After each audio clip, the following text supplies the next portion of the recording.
Mnamo mwezi wa 10 wa Katoliki pote duniani tunaalikwa kusali rozari takatifu kwa heshima ya Mama Bikira Maria, nami kwa kulitambua hilo ninakushirikisha muujiza wa rozari takatifu uliotokea mnamo tarehe 6 ya mwezi wa 8 mwaka 1945 kwenye mji mdogo wa Hiroshima huko Japani.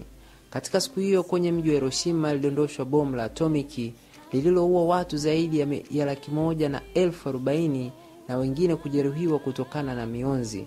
Karibu kabisa na mahala lilipodondoka bomu hilo walikuwepo wakiishi watawa 8 wa shirika la Jesuiti, na tazama nyumba yao haikuharibika na wala walikuwepo ndani ya nyumba ile hawakudhurika.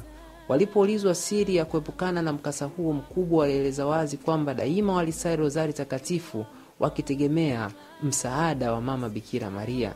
Nami ninakualika kusali rozari takatifu katika mwezi huu wa 10 tukitegemea msaada wa Mama Bikira Maria, naye ama kwa hakika atatuepusha na mikasa mingi. Ninakushirikisha ujumbe huu, tafadhali mshirikishe na mwenzio. Karibu katika mwezi wa Mama Bikira Maria.